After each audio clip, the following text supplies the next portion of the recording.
Salut tout le monde, aujourd'hui dans le Life Mastery Podcast, on reçoit mon bon ami Mike Beaudoin, humoriste. Mike et moi, on est devenus très proches au cours des dernières années, au point où si j'étais premier chef au ballon chasseur, je le choisirais sans hésitation. C'est un gars qui a énormément à nous partager par rapport au fait de réussir malgré l'adversité. Il a un parcours atypique, ça a été extrêmement intéressant. On a eu des belles perles de sagesse à travers l'épisode. Évidemment, beaucoup de rire parce que Mike veut pas être humoriste, puis Guillaume fait son possible également. Alors, sur ce, je vous souhaite un super bel épisode et surtout, si vous appréciez, n'oubliez pas, laissez-nous un 5 étoiles de review sur Spotify et les autres plateformes, un commentaire, on veut savoir qu'est-ce que vous en pensez. C'est grâce à vos feedbacks qu'on peut rendre ce podcast-là encore meilleur. Alors, parlez-en, partagez et sur ce, bon épisode. Aujourd'hui, on reçoit en studio Mike Beaudoin, le seul et l'unique humoriste, poète avant-gardiste, charmeur, bref. Mike, aujourd'hui, on a eu l'envie de te recevoir sur notre podcast parce que tu as réussi à faire ce que peu ont réussi dans le monde de l'humour, c'est-à-dire de tout bâtir comme une pieuvre, si on peut dire, pour réussir à faire exploser ça. Puis depuis 2 ans à peu près, ça a vraiment pris des proportions hallucinantes. Fait que d'abord, très rapidement, pour les gens qui n'ont aucune idée t'es qui, on aimerait ça en maximum 2 minutes, peut-être que tu nous fasses un léger background check de première question, puis c'est une des questions que Guillaume avait tantôt, c'est, mettons, celle qu'on te pose peut-être moins, pourquoi tu as voulu devenir humoriste? OK, fait que background check, puis pourquoi j'ai voulu devenir humoriste après? C'est ça que tu veux? OK, parfait. Fait que j'ai commencé à faire de l'humour officiellement après mon cégep en cinéma-communication, fait que vers 19-20 ans, des petits shows par-ci par-là. Ça allait relativement bien. J'ai fait ça pendant 5-6 ans, puis après, j'ai arrêté parce que je me suis séparé, puis j'étais un peu tanné, puis ça allait passer vite à mon goût. Fait que j'ai refait ça après, mettons, jusqu'à mes 27 ans. Jusqu'à là, j'ai 38, bientôt 39. Fait que depuis 20 ans jusqu'à mes bientôt 39 ans, fait que sûrement quand ça va passer, je vais avoir 39 déjà. Mais 19 ans de show, fait que d'animation, de corpo, de gala, de festival, de bars, miteux comme de beaux bars, comme de cabaret, comme de... C'est ça, pendant 19 ans. Puis là, depuis 2 ans, c'est mon show que je produis un peu partout. J'anime au bordel, je fais des premières parties à Rachid Badouri, je fais de la radio à C'est quoi, en remplacement occasionnel. Puis c'est pas mal ça. Puis pourquoi? Pourquoi tu fais ça? Hey, je pense que c'est un manque d'attention à combler. C'est bon. Mais tu sais, moi, j'ai comme eu deux étapes dans ma vie. Là, au primaire, j'étais vraiment gêné. Puis quand un adulte, un prof, mettons, me regardait dans les yeux puis me donnait une consigne, je venais les yeux pleins d'eau puis j'étais super gêné puis je me pesais la tête puis j'étais pas capable d'affronter la discussion avec personne ou le regard de personne. Puis ça a comme switché au secondaire où je suis devenu drôle, me suis rendu compte que je faisais rire le monde. Puis ça me faisait des amis, puis on m'écœurait plus. Puis là, j'étais comme, c'est cool de faire ça. Puis au cégep, j'ai étudié en cinéma-communication parce que je savais plus ou moins quoi faire. Puis là, à chaque fois qu'il y avait une présentation orale, j'étais super bon, j'avais des bonnes notes, les profs me le disaient. En cinéma, on faisait des projets, de films, de petits tournages, fait qu'il fallait tout faire nous-mêmes, mais j'aimais bien ça être devant la caméra aussi. Puis c'était tout le temps moi qui le présentais. Fait que c'est comme une voix qui s'est dessinée tout seul. Puis à la fin du cégep, je suis comme, je vais essayer ça de faire de l'humour, moi, parce que j'avais présenté notre fin de deck, là, nos projets de fin de deck. Puis tout le monde me disait, t'es drôle, t'es efficace, tu devrais essayer. Fait que ça a commencé de même. Puis rapidement, ça a bien été. Fait que j'ai comme pas arrêté, sauf une période ou deux, là, des petites pauses. Là. Mais rapidement, tu dis que ça a bien été, sauf qu'évidemment, il y a eu un début, comme n'importe quel maître a commencé par faire son art pour la première fois. Fait que toi, tu sais, ta première performance à vie au niveau stand-up, humour, raconte-nous ça un peu. Ça a-tu été un hit tout de suite? Le monde a-tu ri tout de suite? Ben, tu sais, j'avais invité des amis. C'était un petit comédie club dans l'ouest de l'île, dans un hôtel. Là. Il y avait des shows en anglais toute la semaine, sauf un soir franco. Puis ça a bien été, mais si tu regardes ça aujourd'hui, tu vas trouver ça triste. Là, fait que, ouais, ça a bien été pour l'époque. J'ai déjà revu le show là, des années après, mais il est en VHS. Fait que là, c'est plus compliqué pour moi de le retrouver. Là, mais de mémoire, je trouvais ça un peu weird de me regarder. Puis je trouvais pas ça très drôle. Mais pour le moment, pour l'époque, pour un kid de 19-20 ans qui n'a jamais fait ça, j'étais à l'aise. Puis ça riait, puis ça marchait. Puis j'ai refait cette place-là une deuxième fois. Pas invité d'amis, puis c'était pas la même game. Là. Fait que je pense qu'il y a un gros pourcentage de mes chums étaient venus m'encourager puis riaient à n'importe quoi. Mais le vrai public, après, était comme, ouais, force-toi. Nous tolérons ce que vous faites, monsieur. Ouais, c'est ça. Y a-tu une excuse-moi, je te coupe. Y a-tu une mission derrière ça? Y a-tu un tu sais, moi, je suis beaucoup là-dedans. Tu sais, y a-tu un sens derrière ça où t'avances dans la vie avec ça? Pour faire rire.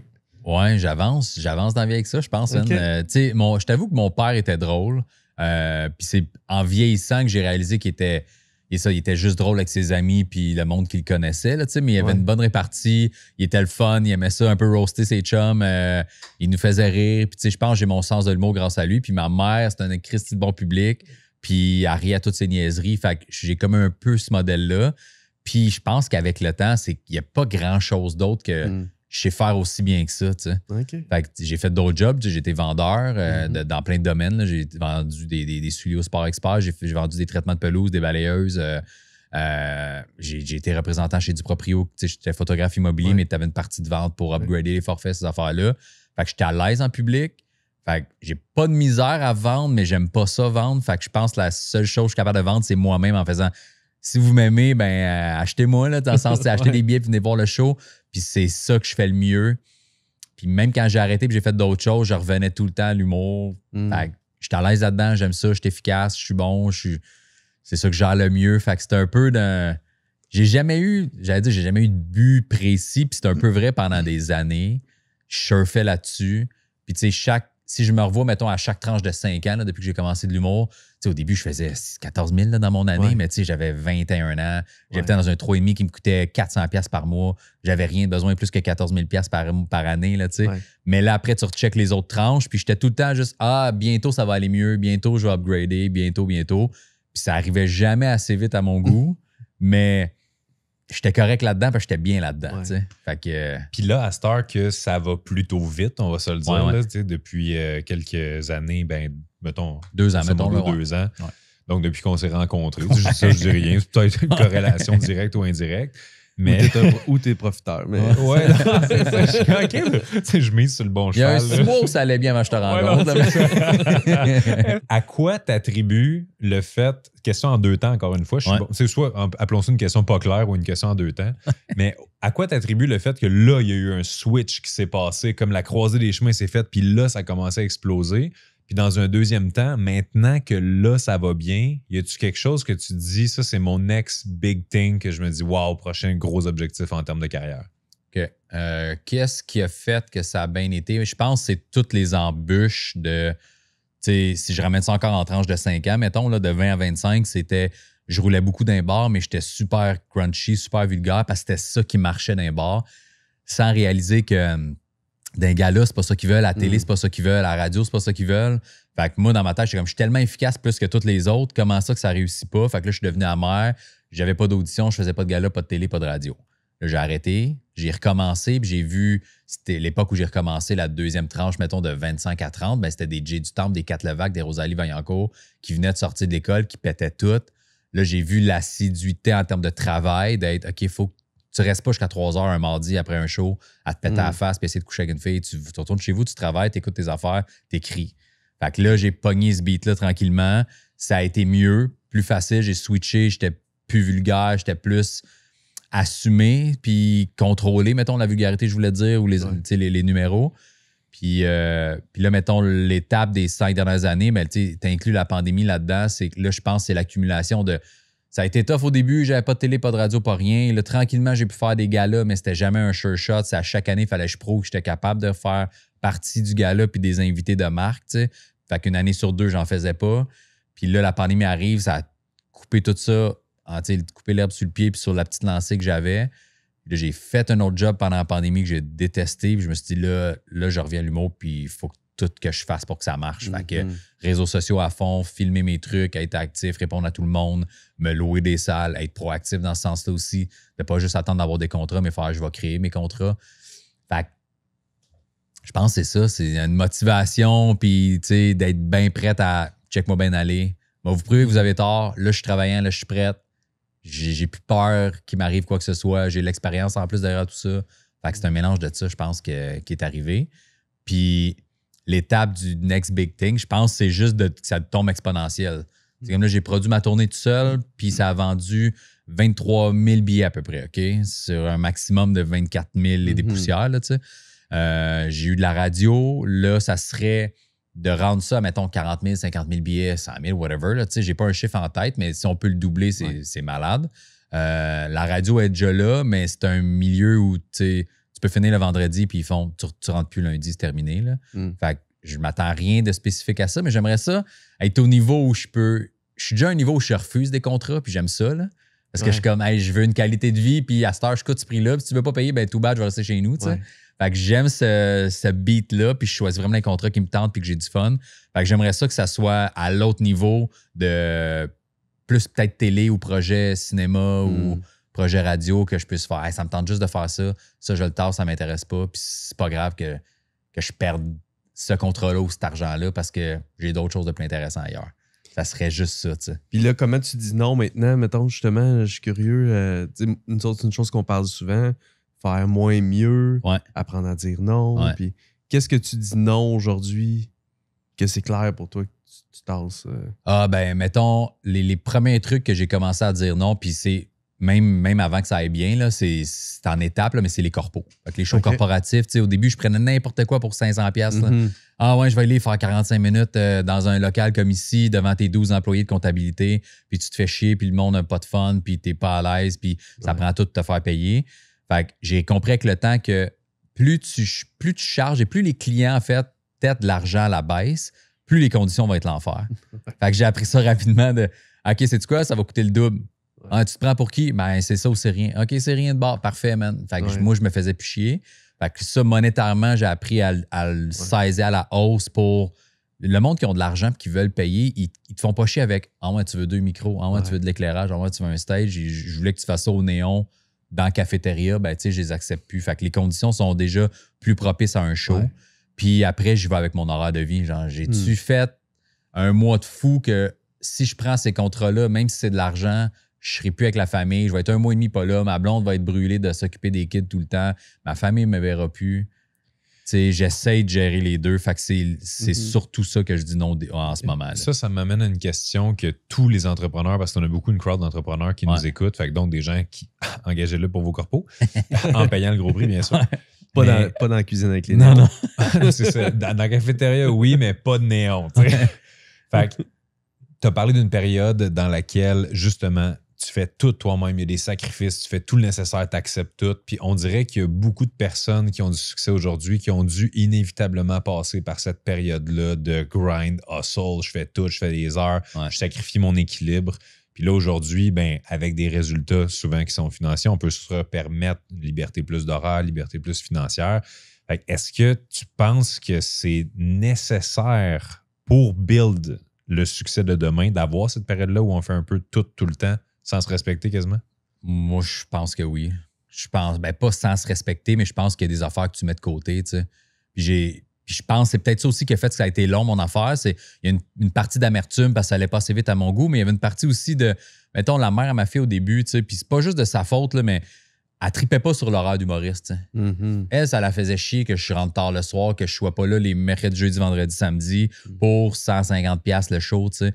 Là, même quand le salaire a augmenté, t'es comme, ouais, tu fais plus d'argent, mais t'es jamais là pareil, tu sais. Fait que même si moi, j'allais porter ma fille à la garderie, la chercher, que j'étais là pour le souper, elle tripait pas là-dessus. Fait que j'aurais peut-être dû faire moins de shows par semaine, mais faire des shows plus payants. Puis pour arriver au même salaire, j'aurais peut-être dû l'inviter plus souvent à des shows. J'aurais peut-être, tu sais, il y a des trucs que j'aurais dû gérer différemment, mais j'ai essayé de plaire un petit peu là, être un petit peu plus disponible là, faire un peu plus de shows moins payants, mais tu sais, j'aurais dû juste concentrer, OK, gars, je fais moins de shows par semaine, mais ils sont plus payants, puis on fait juste ceux-là, à la place de m'étaler. C'est peut-être ça, mais j'ai négligé un peu tout le monde là-dedans, là, en bout de ligne. Moi, mon ex, la petite, l'horaire tout croche d'aller bien trop loin pour rien qu'en bout de ligne, avec le gaz, puis le temps, puis à l'heure que tu reviens, puis la fatigue, il te reste 35$ dans tes poches. Tu sais, fait qu'il y a plein d'affaires que j'ai mal gérées.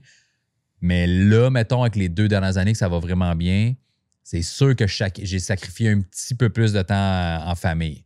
T'sais, pour être honnête, là, j'ai travaillé beaucoup. Fait il y a beaucoup de moments où c'est pas que je suis pas à la maison, c'est que je suis sur les réseaux sociaux, puis je fais des vidéos, puis je fais du montage, puis je réponds à tout le monde, puis on gère le site web, puis on crée le poster, puis on est en meeting. T'sais. Je suis physiquement là, mais je suis pas mentalement là. Fait que j'ai sacrifié ça. Mais j'ai vérifié récemment, puis si ça peut te rassurer, ton fils sait que tu t'appelles Mike. Fait que ça, on a juste validé l'info. Mais moi, je pense qu'il y a une partie de sacrifice tout le temps. Mais une fois que là, ça va bien, je pense qu'il faut que tu rebalances ça un peu. Fait que là, je me permets de dire non à des affaires, je me permets de de passer plus de temps en famille puis de faire. J'ai eu un call hier justement là, d'un show que je suis comme hey, c'est excitant à faire. C'est un show extérieur dans un Christy de beau setup. Mais notre délai pour le préparer il est tellement court que si j'ai à mettre du temps là-dedans, c'est sûr que je le fais pas. Fait que j'ai dit au gars qui m'a appelé si tu t'en occupes, all in. S'il faut que j'intervienne, oublie ça. Principalement basé sur le fait que ça va trop sacrifier de temps. Ouais, puis j'ai déjà un gros mois, puis dans le temps que lui veut le faire, ça peut fitter dans mon horaire, puis je peux inviter la famille, puis on peut passer un beau moment tout le monde ensemble, mais s'il faut que je mette du temps préparatif, puis de billetterie, puis de vente de billets, puis de promo, puis de vidéo, oublie ça, j'embarque pas là-dedans. Moi, c'est la première chose que quand j'ai su que tu venais comme invité, j'étais allé voir tes affaires, tout ça, puis j'ai regardé tes shows. Tu sais, moi, mettons, des fois, je peux faire des conférences. Je suis un peu dans le même pattern. On va dire, tu es entrepreneur. Peu importe le domaine, on a les mêmes patterns qu'on peut aller faire des activités de soir, puis de fin de semaine, puis tout ça. Puis moi, j'ai 3 enfants, à peu près du même âge que les 2 tiens. Bref, j'ai le range. Puis moi, ça me rend... C'est très difficile pour moi de dire oui le soir, les week-ends. Puis même Manu, il sait. Lui, souvent, le samedi matin, il n'y a pas de problème. Des fois, il me dit hey, dimanche, on se voit-tu? Dimanche? Ouais. Parce que c'est tough avec moi, mais toi, as-tu encore ça que tu vis des moments de difficulté par rapport à ça ou tes enfants? Bref, comment ça se vit? Je suis curieux. Ben, j'essaie d'intégrer les kids le plus possible quand je peux. Tu sais, Manu, t'es venu au café, là. Moi, j'étais à Candiac maintenant, lui, il est dans le coin de Belleuil, là, tu sais. Fait que je viens souvent au café à Belleuil, sur le bord de l'eau, parce qu'il y a une petite salle de jeu pour mon kid. Puis ma mère habite proche. Fait que, tu sais, quand je vais là, le petit joue, je suis là, puis je peux caler Manu, le parrain à ma fille. Si, les deux étaient là en fin de semaine. Fait que c'est un petit moment de. On se voit moins souvent, mais on peut passer un petit demi-heure, 45 minutes, 1 heure ensemble. Mon kid, il est là. Il sent que je passe du temps avec. Quand ils sont partis, je suis allé jouer avec lui. Fait que c'est ça que j'essaie de faire. Tu coaches ta fille au basket. Je coach ma fille au basket aussi. Fait que, parce que moi, je suis séparé d'avec sa mère. Fait que j'ai juste 1 semaine sur 2. Fait que j'essaie d'être là pour ça aussi. Fait que, tu sais, je coach le mercredi matin, les vendredis soirs, quand je fais des shows dans des salles, puis que c'est pas la semaine, puis que c'est un jeudi, ça dérange moins, ou un vendredi, même s'il faut que je dorme là-bas, je l'invite avec moi. Si elle veut venir, si la famille veut venir, tout le monde a le droit d'être là aussi. Fait que j'essaie de condenser les moments travail et famille dans le même lot. Mais, tu sais, c'est sûr que si tu m'avais dit aujourd'hui le podcast, on est un dimanche après-midi, c'est sûr que je ne serais pas venu. Je vais rester avec les kids puis la famille. OK. Pas obligé. Mais dimanche après-midi, tu m'invites à un barbecue chez vous, puis on est là. Ben ouais, man, c'est pas la même game. On est en famille. Puis j'amène les kids, by the way. Puis on filme avec les petits mecs. Mais si c'est moi qui ai à vendre les billets, par exemple. Fait que, niveau productivité, efficience, structure, je te voyais faire ton montage à un rythme effréné. Des fois, tu avais comme du crowdwork qui sortait mettons un samedi matin du show de la veille. Je me dis, mais comment il fait pour arriver chez eux, brûler, se taper ça sur son divan, tout le montage? Puis je t'avais déjà demandé comment tu fais pour faire des aussi bons montages puis tout. C'est quoi, dans tout ce que tu as à faire dans ta job d'entrepreneur en humour, comment tu fais pour bien gérer tes priorités, mettons? Pour te dire, OK, je dois faire tant de temps par semaine de montage, tant de temps par semaine de prospection, vente de billets, pour réussir, parce que tout est important, on s'entend? Là? Ouais. Fait que comment tu gères ça? Ben, mettons, la partie montage, c'est plus facile. Au début, c'était tough. Là. Au début, j'avais moins de shows, parce que le succès est arrivé par soi-même. Là. Fait que moi, j'avais pas booké non plus 60 dates de show. J'avais booké 4-5 dates. Ça se remplissait vite. Fait que là, c'est là que j'avais un peu de temps pour pratiquer mon montage, la rapidité, comment gérer l'application que j'utilise, mettons. Fait que quand les nouvelles dates sont arrivées, puis que là, le rush est arrivé, j'étais déjà à l'aise rapidement. Fait que, tu sais, moi, finir un show le vendredi, j'arrive chez nous, je suis pas capable de dormir tout de suite. Fait que ce qu'on a filmé, là, je le mets dans le sel. Je me souviens exactement, à ce temps-là, j'ai jasé 5 minutes avec un gars. Je pogne cet extrait-là, je le découpe, sous-titre, bang, il est prêt pour le lendemain matin. Fait que, tu sais, je prenais les temps où, anyway, je faisais rien, je suis pas capable de dormir pour faire le montage. Après, la prospection, ben, tu sais, une fois que le show est écrit, il est écrit, là, j'ajuste des affaires tout le temps, mais c'est plus aussi difficile que de le repartir à zéro. Fait que c'est juste que c'est des étapes qui ont l'air d'être bien rochantes en même temps, mais c'est pas le cas. T'sais, le show, il a été rodé, je l'ai testé. À ce moment-là, j'avais pas 70 shows, fait que je me pratiquais avec mon montage. Une fois que les shows arrivent en fou, ben le montage, c'est déjà bon, puis le show est déjà tight, fait que j'ai moins d'affaires à ajuster. Fait que t'enlèves 2 éléments importants, rodé puis montage. Là, après, c'est de temps en temps, il y a de la demande, je fais des posts. Où vous voulez que j'aille jouer? Ah, viens là, je suis déjà en show là. Clique la ligne de la billetterie. Je me bloquais des heures dans la journée pour faire ça. Souvent, je débordais de mes heures pour être honnête, que j'étais à l'heure du souper, puis là, le sel, il buzz. Puis je dis, attends, je vais juste répondre à un gars qui veut voir la ligne de billetterie à Québec parce qu'il le trouve pas, tu sais. Fait que j'aurais pu mieux gérer ça, mais je sais pas, ça n'a pas été si dur, on dirait. Je t'avoue que je comprends de l'extérieur, tu fais calvaire, t'arrêtes jamais. Mais il y a des moments où, mettons, un vendredi soir après un show, pas capable de dormir, j'en monte 4 là, en 1 heure. Quand au début, ça me prenait 1 heure à en monter un. Fait que là, j'ai 4 jours de contenu que je pose pas 4 jours back-to-back. Fait que j'ai un samedi matin, j'ai un lundi soir, j'ai un mercredi midi, j'ai un vendredi soir. C'est réglé, là. Puis après, j'ai fait 2-3 autres shows dans ma semaine. J'ai remonté dans des temps morts où j'étais pas capable de dormir. Fait que là, tu sais, l'avance... On voit une clé ici. Ton vendredi soir, plutôt qu'être d'un bar, faire du montage, ça, c'est une clé majeure. Ouais.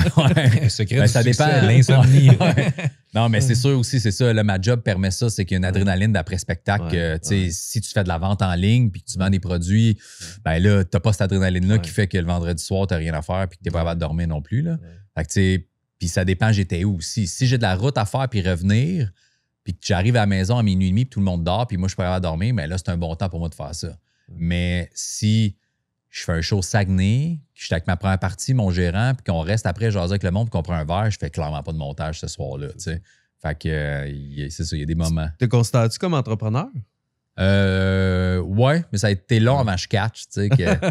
Ça a pris un autre gars dans le milieu qui a fait « T'es un entrepreneur, man, tu le sais. » Je suis comme « Ah ouais? Moi, je suis un humoriste. » Ça a été quoi, autre que le gars, mettons, toi, ton déclic, que t'as fait « Ah ouais, peut-être ça fait du sens que je suis un entrepreneur plus. » Ouais, autant qu'un humoriste, au moins. C'est quand la quantité de shows est arrivée, puis là, j'ai fait « Hey, c'est moi qui fais les calls des salles, c'est moi qui négocie mes tarifs, mon pourcentage des ventes de billets, qui appelle tout le monde pour faire mon poster. » Une prod de show, c'est ça, c'est qu'il y a quelqu'un pour les réseaux sociaux, un relationniste de presse, un producteur, un qui est à comptabilité, un booker, un côté artistique qui est genre pour le visuel puis l'image que tu veux projeter. Je faisais tout ça, tu sais. Fait que là, à un moment donné, je me suis rendu compte, ben là, c'est ça, je suis une petite entreprise à moi-même. Je suis une PME. Ouais, le produit, c'est moi, puis c'est juste ça. Parce que c'est quand même quelque chose, c'est 23 000 billets. Je veux dire, tout seul, pas de prod, pas de... c'est du stock, là. C'est des billets. Là. Mais il y a aussi une partie qu'entre-temps, là, au début, j'avais pas de gérant, là, je suis rendu avec un gérant qui m'aide beaucoup. Là, tu sais, j'ai une charge de moins qui est côté comptabilité, là. Fait que c'est lui qui reçoit les rapports de vente. C'est lui qui check s'il y a des erreurs. S'il y en a, il me fait part de l'erreur, puis c'est lui qui négocie puis qui se bat après avec la salle ou mon booker, tu sais. Ce que je faisais au début, là, j'ai plus besoin de faire ça. Fait que là, c'est une charge de moins. Puis ce qui est le fun, c'est que là, côté artistique, il me challenge aussi. Fait que quand moi, je fais, hey, on ferait ça, on loue toute cette place-là, on fait tout ça, mon nouveau poster, ma ligne du prochain show, ça serait ça. Lui, il est comme, je sais pas, oui, non, il me challenge un peu. Fait que ça aide un peu. Là. Fait que c'est une charge de moins. Puis au début, c'était pas ça. Y a-t-il des tâches que tu penses que tu devrais commencer à faire peut-être? Par exemple, tout ce qui est branding, graphisme, tout ce qui est peut-être réponse aux médias sociaux, tout ce qui est... Parce que justement, répondre en soupant à quelqu'un, voici les liens pour Québec. Je suis pas sûr que ça va te tenter long terme non plus. Fait que, non, c'est ça. Je le fais de moins en moins, ça. Là. En fait, là, je me prends plus des plages horaires de... C'est là que je réponds. Je réponds plus automatiquement à tout le monde. Puis là, ce que je fais aussi, c'est quand je poste, je sais que j'ai du temps pour répondre après. Là. Fait que si je poste là, un samedi à 9h, puis que ma blonde est partie avec le petit bruncher, puis que ma fille est chez sa mère, ben j'ai le temps. Là. Fait que ça me dérange pas de répondre, même à la limite dans toute l'avant-midi. Il y a un chic qui a une demi-heure, 1 heure après le post qui va être dans le rush, puis après, tranquillement, pas vite, ben je vais faire d'autres choses, puis je vais répondre par bloc de 5-10 messages. Ça, il n'y a pas de trouble. Je pourrais le donner à quelqu'un, mais j'ai l'impression que l'authenticité que ça amène au client, qui est l'acheteur de billets, qui me suit parce qu'il est fan de moi, c'est dur à aller rechercher chez un gestionnaire de communauté qui, lui, a 4, 5, 10, 20 clients. Il ne sera pas capable de répondre comme moi je réponds, puis ça va se sentir, puis le monde va faire « Ah, c'est pas lui qui gère sa page. » Moi, je suis bien curieux t'as-tu établi un peu une vision de où tu veux t'en aller, si tu te projettes un peu ou t'es pas là-dedans, puis les deux sont bons? Là? C'est ça, j'ai une mini-vision de je veux juste que ça soit exponentiel. Fait que je veux vendre plus de billets, je veux que la prochaine tournée, on rajoute plus de dates. Je veux faire plus de radio aussi. J'aimerais ça être capable de m'intégrer. En fait, là, mon but, c'est que le public qui me suit continue à me suivre, puis que le public classique qui écoute encore la TV puis ou du cinéma ou peu importe, qui check les talk shows de fin de journée ou de fin d'après-midi, sache je suis qui. Là, c'est ça que j'ai pas. Fait que là, c'est juste ça, ce but-là. Mon crowd, là, toutes mes stats sont pareils sur toutes mes plateformes. Là, le core, c'est 25-45. 25-34, c'est genre, j'ai 60% de ma page, c'est ça. Puis le 39% haute, c'est 35-45. Puis après, tu as du 18-24 puis un peu au-dessus. Fait que 25-45, c'est mon core sur toutes mes plateformes. Ils pensent qu'on continue à me suivre. Mais les 45 plus qui écoutent bonsoir, puis ça finit bien la semaine, puis tout le monde en parle, ça aucunement je suis qui. Ouais. Je veux aller chercher ces gens-là. Fait que là, mon but est dans cette lignée-là. Un peu plus mainstream. Ouais. Puis tu penses que tu vas y faire autant rire que ta crowd plus jeune? Oui, parce que je les ai déjà dans mon show, mais ils savent pas je suis qui. Ils sont venus parce qu'ils ont eu des billets en cadeau. Ils sont venus parce que c'est les parents du monde de mon âge qui ont eu des billets à Noël. Puis ils ont acheté 4 billets avec un couple d'amis. Puis le couple d'amis n'est pas venu. En fait, je vais inviter mes parents, tu sais. Puis, tu sais, mon dernier show à Québec, c'était ça. Il y a un kid dans le crowd qui avait 13 ans. Puis j'ai demandé c'était qui le plus vieux, puis c'était 73. Ouais. Fait que. Puis, ils n'étaient pas venus ensemble. Non. Comme le monsieur, j'ai vu un de tes clips. C'est quoi votre âge, monsieur? Dominico. Ouais. Monsieur qui est un peu, mais ouais. C'est parfait. Mais on a tout. Puis j'ai des bons commentaires de toutes les tranches d'âge. Fait que moi, je trouve ça drôle parce que je pense pas que je parle aux ados, mais quand il y a des ados, ils sont comme t'es malade, man. Puis comme moi, je t'ai fait rire, puis t'as compris ce que je veux dire, tu sais. Ouais. Mais les plus vieux comprennent aussi, là, tu sais. Tu as parlé de médias sociaux. Ouais.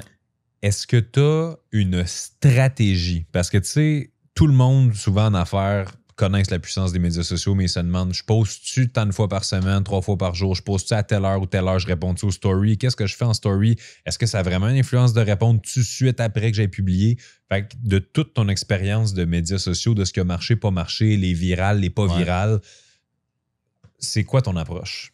La constance, c'est la seule chose que je sais qui est efficace sur le long terme. Même sur le court terme, mais sur le long terme, c'est d'être constant sur toutes les plateformes. Puis constant, à un moment donné, j'avais un beat de 1 vidéo 2 jours sur toutes les plateformes. Là, c'est plus ça mon beat, mais c'est à toutes les semaines, c'est sûr que je poste. Idéalement, 2-3 fois semaine. Puis je vais poster pas mal le même contenu sur les 3 plateformes, mettons TikTok, Facebook, Instagram, ce qui est rarement suggéré là, chez les gestionnaires de réseaux sociaux, mais moi, c'est efficace partout. Moi, ça change pas grand-chose. J'ai pas une vidéo qui reach vraiment moins. Ils fonctionnent toutes bien, puis des fois, sur une plateforme, ils kick plus que l'autre.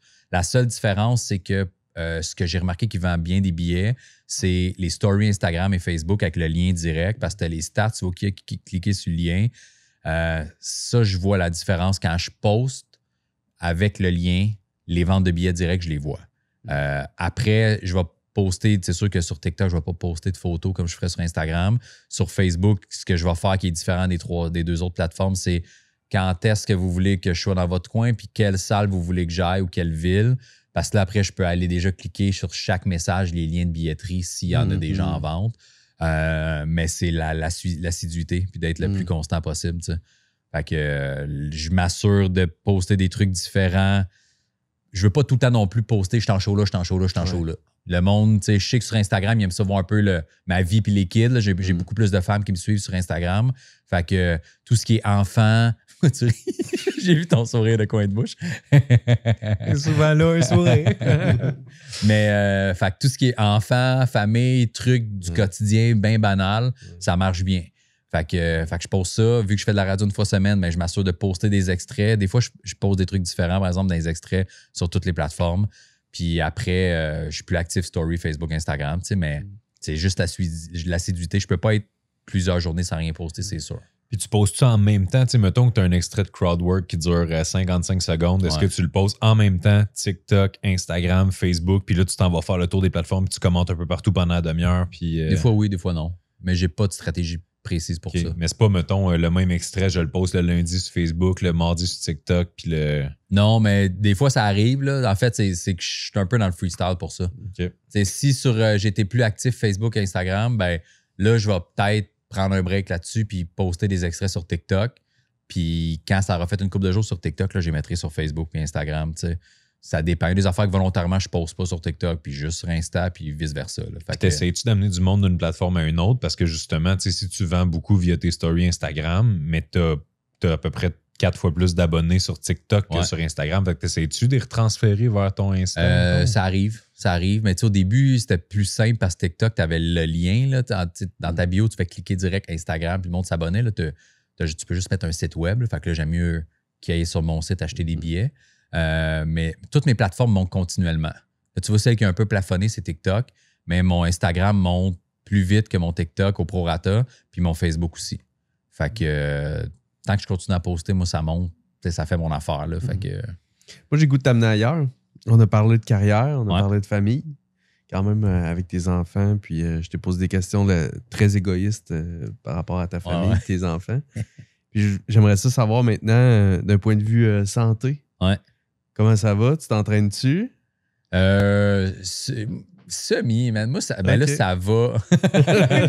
On a joué au basket dans la même ligue de garage. Ouais. Je sais que tu t'entraînes. Non. Mais c'est ça. Fait que, mettons, côté, là, moi, depuis que je suis jeune, j'ai vraiment été actif beaucoup jusqu'à ma fin vingtaine. Ouais. Depuis ma trentaine, un petit peu moins. Mais un peu moins dans le sens que j'étais peut-être plus excessif. Là. J'ai fait des arts martiaux de 5 à 13 ans. Okay. J'ai été au Jeux du Québec. Puis après, au secondaire, j'ai commencé à triper sur le basket. Puis je jouais civil et scolaire au secondaire. Fait que je faisais 3-4 pratiques semaine plus 2 games semaine. Fait que c'était 6 jours semaine en fou. Cégep, même chose. Je jouais tout le temps. Puis je jouais au collégial. Puis quand j'ai lâché, après le cégep, en fait, j'ai continué à bouger. Mais tu sais, c'était... Je m'inscris au CrossFit une année, puis après, j'arrête. Mais j'allais tout le temps, mettons, jouer au basket ou aller à la montagne, à Saint-Hilaire ou, tu sais, des trucs du genre. Là, c'est pas mal... Printemps, été, automne, quand il fait beau, je bouge. Okay. L'hiver, j'étais une patate. Okay? Puis on a joué dans la même ligue de basket de garage, tu sais. Puis là, le problème, c'est que j'ai commencé à faire de l'arythmie une couple d'années. Là. Fait que dès que j'ai... que je me pousse... physiquement, s'il y a un petit impact ou un accrochage où je me lève trop vite, mon cœur s'emballe, même avant 400%, puis c'est super dur de revenir de ça. Fait que si j'arrête pas à temps, je deviens étourdi, je vois des points noirs. Le temps que ça passe, c'est comme si j'avais couru toute la journée, puis je suis brûlé, mon gars. Là. Fait que là, c'est ça. Fait que j'étais sur une liste d'attente pour me faire opérer. T'en profites pour faire du montage. C'est ça. Fait que tu sais, là, il commence à faire beau, je vais retourner en montagne, je vais repogner mon abonnement annuel, puis je vais y aller en fou, là, genre, je vais y aller à pas tous les jours, 2 jours, 3 jours probablement, régulièrement, probablement la semaine prochaine, dans 2 semaines, quand il va faire plus beau, jusqu'à temps qu'on gèle et qu'il y ait de la neige. OK. Fait que tu priorises ça quand même pas mal. Ouais. Mais tu sais, je me compte chanceux dans le sens que je fais pas, à part l'arythmie, là, mais ça commence à... Je sais quand ça s'en vient, fait que c'est un petit peu plus facile à gérer, mais... Je fais pas dans le bon point, je fais pas d'anxiété, je gère assez bien mon stress, je perds pas mes cheveux, je perds, tu sais... OK, là, il me cible. Non. Tu sais, j'ai la chance, si ma blonde, elle aime cuisiner, puis elle cuisine super bien, fait qu'on mange pas de scrap, je suis pas un gars de fast-food. Ouais. J'habite à côté d'un McDo, mais je vais jamais là, je vais jamais au Tim non plus, je suis pas, tu sais...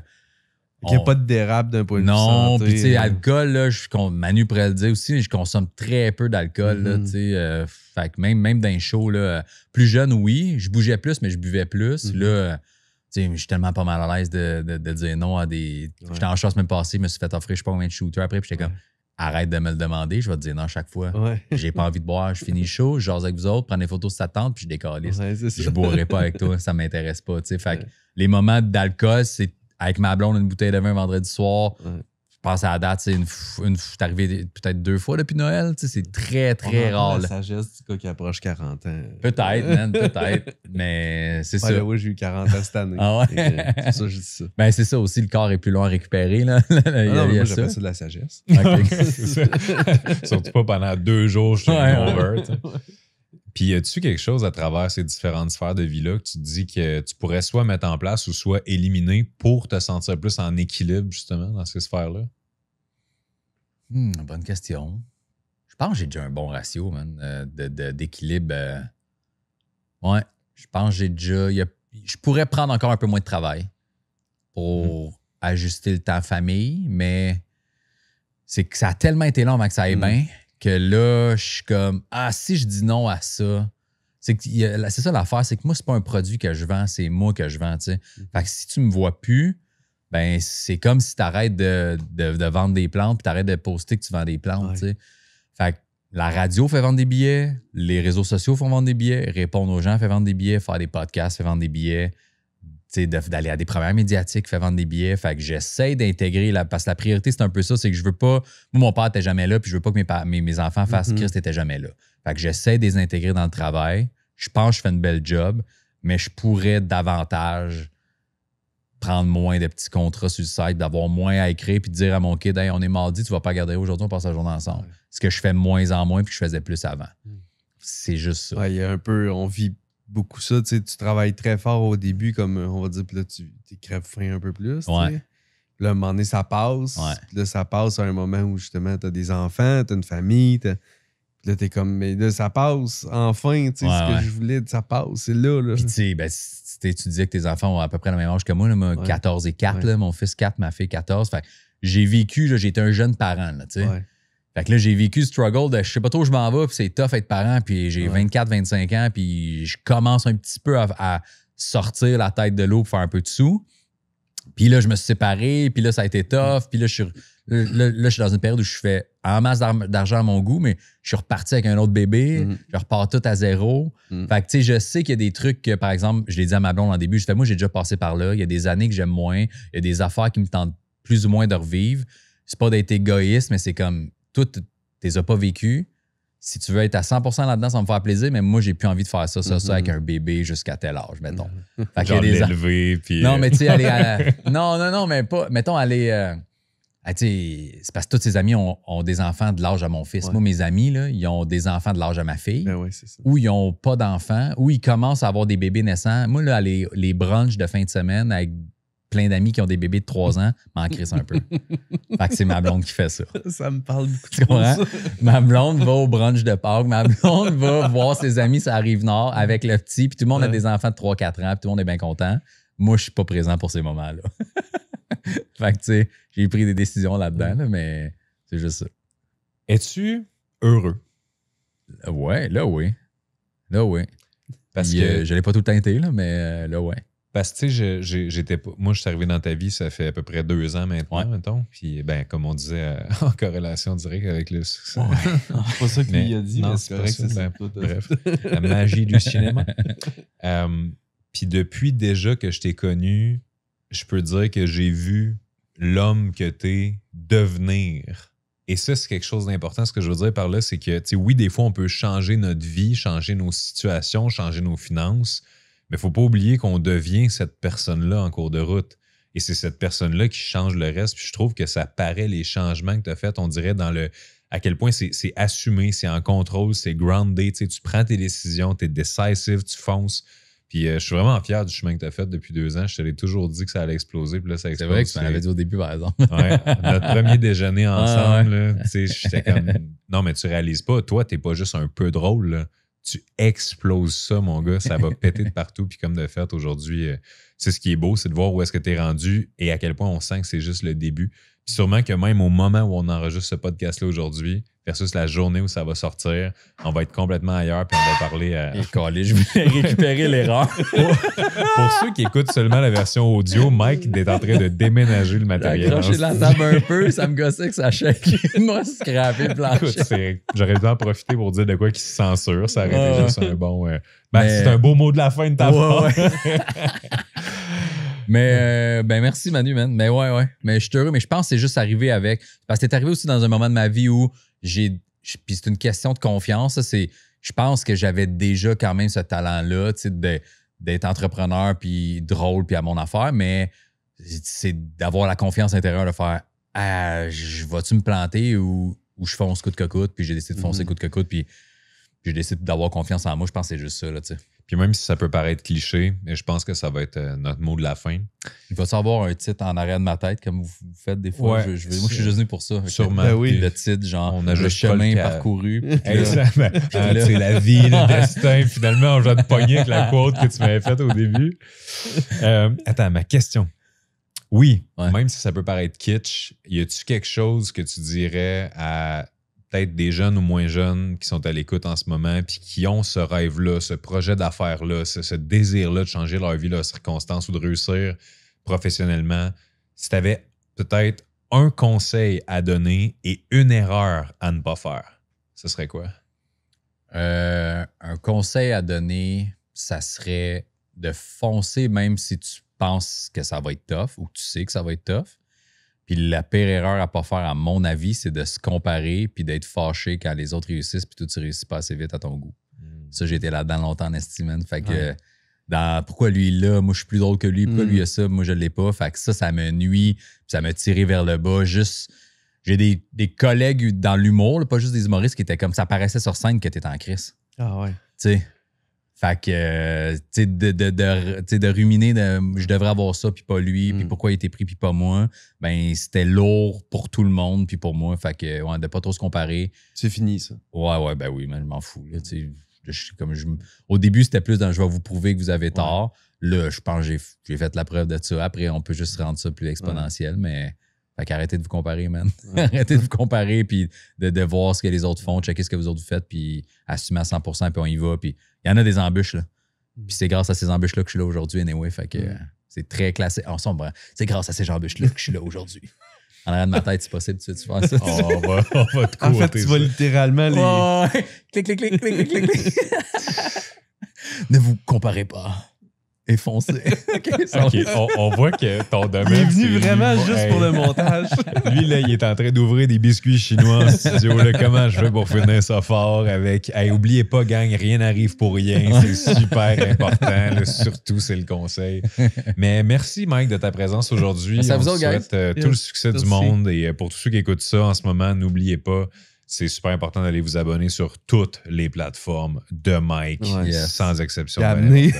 Amenez vos bouches-trous, les mères. Vos personnes âgées qui traînent à la maison, man, je vais les prendre, puis c'est ça. ils vont me connaître. Moi, je suis pas allé te voir en show, fait que je vais essayer de traîner un petit vieux avec moi. Si vous avez un proche qui écoute activement le tricheur, parlez-lui. All right, thanks. Merci, Mike. Merci. Quel bel épisode avec Mike que je ne connaissais pas avant l'épisode. Et là, c'est sûr que je vais aller voir un show puis je vais amener plein de petits vieux avec moi pour voir son show. Mais sans farce, un homme extraordinaire. J'ai adoré le rencontrer en ondes comme hors ondes. Vraiment un chic type. Et j'espère que vous avez apprécié l'épisode aussi, vraiment avec de nombreuses pépites tirées d'un entrepreneur en humour. Quand même, on rencontre pas ça tous les jours. Un gars qui fait toute sa prod, etc. Bref, très impressionné du gars et de son parcours. Si vous vous demandez, comme d'habitude, comment on est beau comme ça, même avec Mike qui était là, c'est la gang de Create You qui tourne nos vidéos, qui nous met la belle lumière, qui assure le son, le montage, etc. Donc, venez les voir pour tous vos besoins en audiovisuel. Puis, n'oubliez pas de partager en stories, mettre un 5 étoiles sur Spotify et autres plateformes si vous avez aimé. Si vous n'avez pas aimé, ben mettez un 5 étoiles pareil. Sur ça, les amis, on se voit au prochain épisode. Bye!